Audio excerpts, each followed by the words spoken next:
on Fire. Éric Cornet avec Steven Pichavant. Vous connaissez l'adage, c'est souvent dans les vieux pots qu'on fait les meilleures soupes. Confirmation avec Earth, Wind & Fire.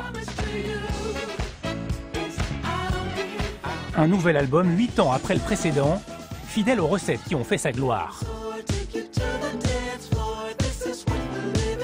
Le retour de cette légende du funk serait sans doute passé plus inaperçu s'il n'avait été précédé par la folie Daft Punk.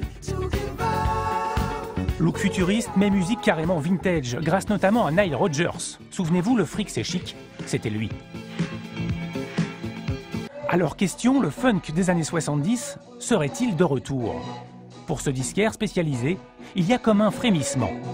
Peut-être qu'effectivement on a une clientèle peut-être un peu plus jeune qui vient s'intéresser à ce son-là, qui découvre au travers des nouveautés et qui a envie de s'intéresser aux choses plus anciennes. C'est agréable à l'écoute, c'est en soirée, etc. C'est vrai que ça, à la fois, c'est sympa et puis on peut danser dessus, voilà. Impression confirmée en poussant la porte de ce studio en banlieue parisienne. Ce soir-là, en répétition, Mr. Good Funk, un groupe de reprises très demandé ces temps-ci. Peut-être depuis 6 mois, 1 an, on ressent dans le public effectivement des gens qui réagissent beaucoup plus facilement. C'est très naturel, c'est une musique joyeuse, festive, et donc c'est vrai qu'on ressent ça, je pense, depuis quelques mois. Il y a peut-être cette tendance-là, cette ferveur qui monte. Ainsi le funk collerait à l'époque, comme un remède anti-morosité. Parmi les reprises de Mr. Good Funk, les Daft Punk font déjà figure de standard.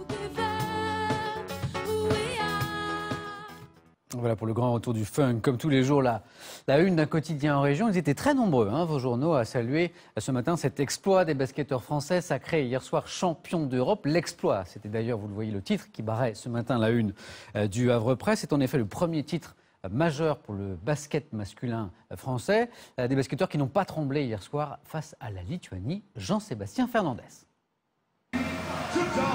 Il y a des soirs comme ça où l'or tombe du ciel, où il faut savoir prendre la pause pour l'éternité. Maintenant c'est sûr, les Bleus de Parker, champions d'Europe, sont dans la légende.